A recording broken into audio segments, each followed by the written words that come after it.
Kalam suci menyentuh kalbu berjuang, maju serentak membela kebenaran, untuk negara, bangsa dan kemakmuran, hukum Allah tegakkan.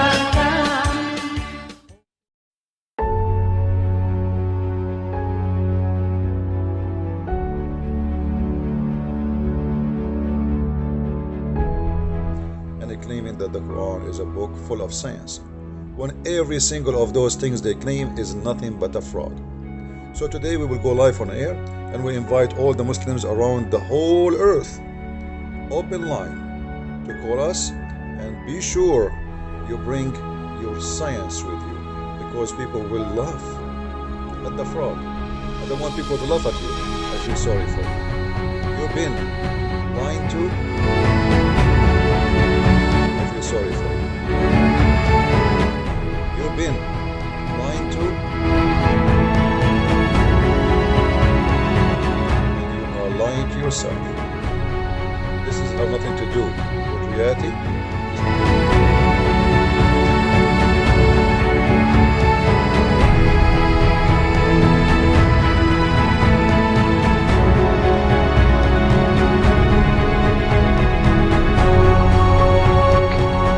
I'm very much impressed by finding true astronomical facts in Quran. And for us, we modern astronomers have been studying very small fields of the universe. We concentrated our efforts for understanding of very small parts, because by using telescope we can see only a very few parts of the sky without thinking whole the universe. So by reading Quran and by answering to your questions, I think I can find my future way for investigation of the universe.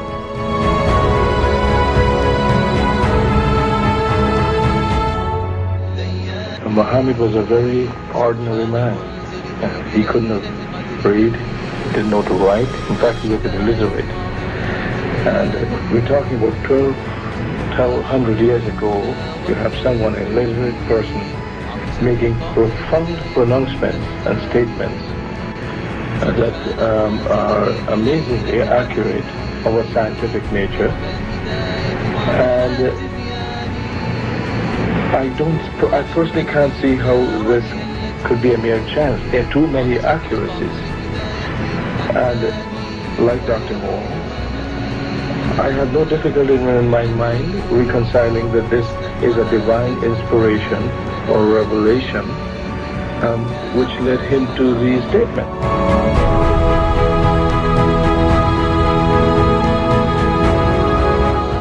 I find it very interesting that this sort of information is in the ancient scriptures of the Holy Quran, and I have no way of knowing where they would come from, but I think it is extremely interesting that they are there and that this work is going on to discover the meaning of some of the passages.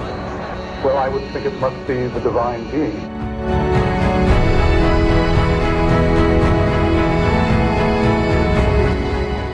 Summary.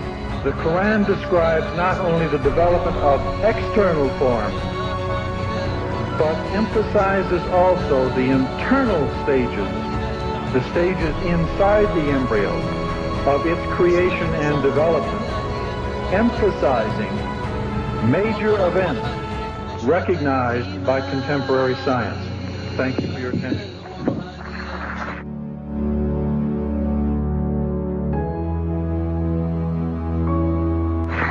As a scientist, I can only deal with things which I can specifically see. I can understand embryology and developmental biology. I can understand the words that are translated to me from the Quran. As I gave the example before, if I were to transpose myself into that era, knowing what I do today and describing things, I could not describe the things which were described. I see no reason, I see no evidence for the fact to refute the concept that this individual, Muhammad, had to be developing this information from someplace. So I see nothing here in conflict with the concept that divine intervention was involved in what he was able to. In a relatively few ayah is contained a rather comprehensive description of human development from the time of commingling of the gametes through organogenesis. No such distinct and complete record of human development, such as classification, terminology, and description, existed previously. In most, if not all instances, this description antedates by many centuries the recording of the various stages of human embryonic and fetal development recorded in the traditional scientific literature.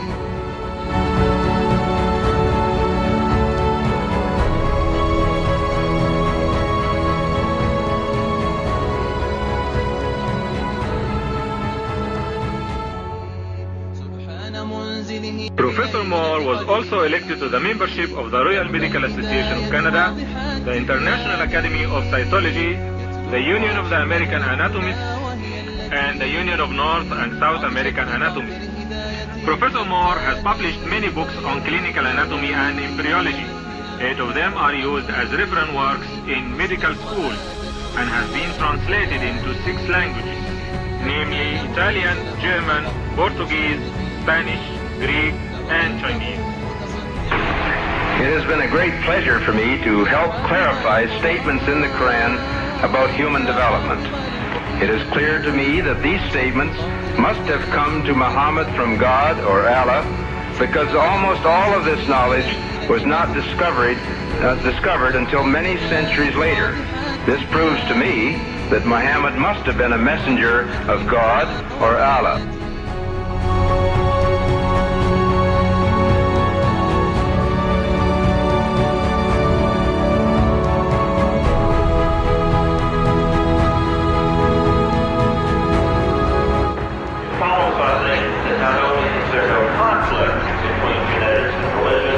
But in fact, religion is a guiding science by adding revelation to some of the traditional scientific approaches. That there exist statements in the Quran shown centuries later to be valid, which support knowledge in the Quran having been derived from God. Thank you very much.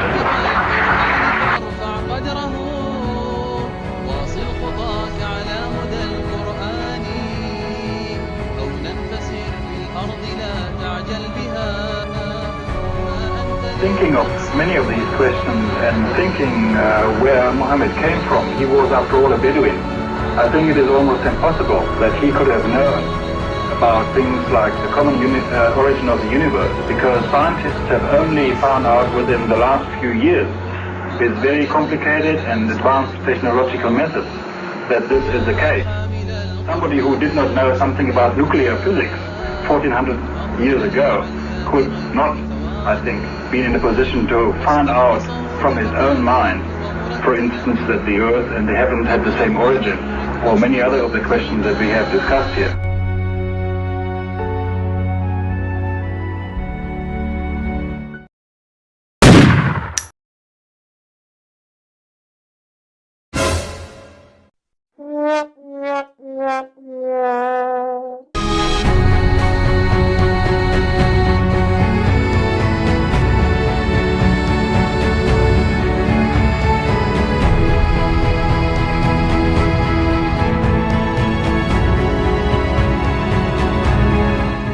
Putra-putri Islam